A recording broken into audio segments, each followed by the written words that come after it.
Bismillahirrahmanirrahim. Assalamualaikum warahmatullahi wabarakatuh. Selamat sore anak-anakku sekalian, bapak-bapak, ibu-ibu sekalian. Salam sejahtera bagi kita semua. Mudah-mudahan kita selalu dalam limpahan rahmat, hidayah, kesehatan oleh Allah Subhanahu wa taala. Sehingga kita masih dapat berjumpa kembali di channel Musa Anami 13.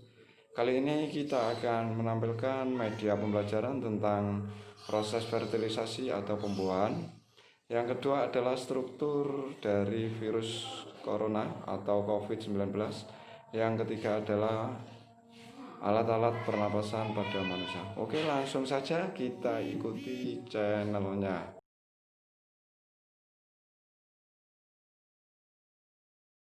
Pembuahan adalah suatu kisah yang menakjubkan dari perjalanan sperma menghadapi berbagai kemungkinan untuk bersatu dengan telur dan membentuk kehidupan manusia baru. Ini merupakan kisah tentang kita semua yang disebut dengan fertilisation. Selama melakukan hubungan seksual, sekitar 300 juta sperma masuk ke dalam vagina. Segera setelah itu, jutaan di antaranya akan mengalir keluar dari vagina atau mati di lingkungan yang asam. Namun, banyak juga yang selamat karena unsur pelindung yang ada dalam cairan itu. Unsur pelindung yang ada di dalam cairan di sekitar mereka. Selanjutnya, sperma akan melewati serviks dan rahim akan terbuka. Biasanya ia tetap tertutup rapat.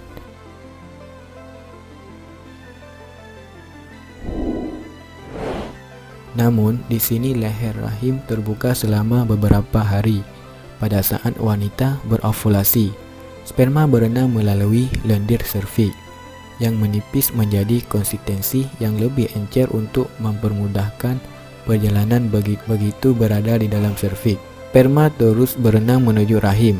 Meski jutaan sperma akan mati saat berusaha melewatinya, beberapa sperma tertinggal karena terperangkap di lipatan serviks. Namun mereka tetap melanjutkan perjalanan sebagai cadangan kelompok pertama. Di dalam rahim, kontraksi otot-otot membantu sperma dalam perjalanan menuju telur. Akan tetapi, sel-sel sistem imun yang ada pada wanita salah mengira sperma sebagai benda asing, lalu menghancurkan ribuan lainnya. Selanjutnya, separuh sperma menuju tuba falopi yang kosong, sementara separuh lainnya berenang menuju sel telur yang tidak dibuahi. Sekarang tinggal beberapa ribu saja yang tersisa di dalam tuba falopi. Silia kecil mendorong terus menuju rahim. Untuk melanjutkan, sperma harus melawan gerakan ini untuk mencapai sel telur. Beberapa sperma terperangkap pada silia dan mati. Selama proses perjalanan ini, bahan kimia di saluran reproduksi menyebabkan selaput yang menutupi kepala sperma berubah. Akibat perubahannya, sperma menjadi hiperaktif, berenang lebih keras dan lebih cepat kepada tujuan. In December 2019, China notified the World Health Organization of several cases of human respiratory illness, a disease later named COVID-19. The virus causing this disease is known as severe acute respiratory syndrome coronavirus 2. The disease spreads through small droplets that are expelled from the nose or mouth when a person with COVID-19 coughs or exhales. Therefore, standing close to someone who is infected can put you at risk. These droplets can land on your hand and be transmitted through something as simple as a handshake. If afterwards you touch your eyes, nose, or mouth, the so-called T-zone.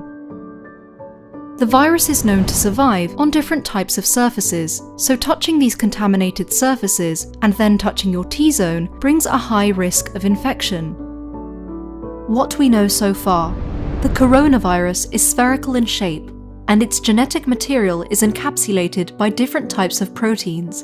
Some of the key structural ones are spike S protein, the most prominent feature of coronaviruses from where they get their name, then M, or membrane protein, and the so-called envelope protein.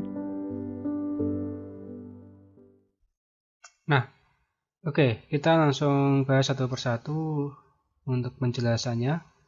Pada poin pertama nanti ada yang nomor 1 di sini yang dinamakan dengan hidung. Kita tahu hidung adalah alat pertama pada sistem pernafasan, di mana nanti pada hidung ini dia memiliki dua fungsi utama. Yang pertama adalah digunakan untuk menyaring udara, dan yang kedua digunakan untuk proses menghangatkan udara yang masuk. Untuk proses penyaringan udara ini dilakukan oleh dua bagian. Yang pertama adalah rambut hidung, dan yang kedua dilakukan oleh mukus.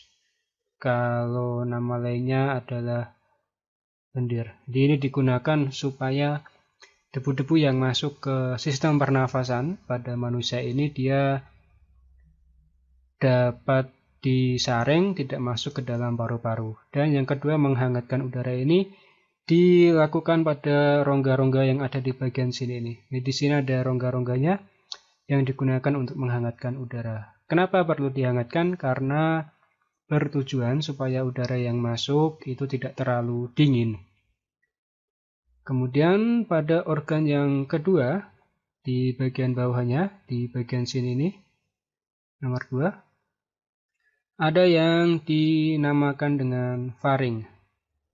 Nah, fungsi utama dari faring ini adalah dia merupakan pertemuan antara saluran makanan dengan saluran pernafasan. Ada di bagian faring. Jadi dia nanti dilewati baik makanan maupun pernafasan dinamakan dengan faring. Kemudian yang ketiga ada yang dinamakan dengan laring. Di mana posisi dari laring? Laring lokasinya ada di bagian sini nih. Nomor 3. Namanya laring. Nah, pada bagian laring ini dia akan membentuk yang dinamakan dengan jakun. Kalau pada laki-laki jakun akan lebih menonjol dibandingkan perempuan.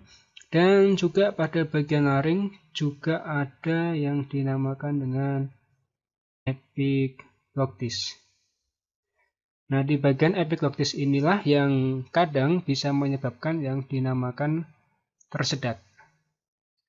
Tersedak terjadi apabila saluran pada epiglottis ini dia tidak menutup sempurna. Misalnya ketika kita makan, kemudian sambil berbicara, kadang bagian epiglottis ini masih terbuka, sehingga makanan akan masuk ke saluran pernafasan. Nah, responnya adalah dengan proses tersedak ini.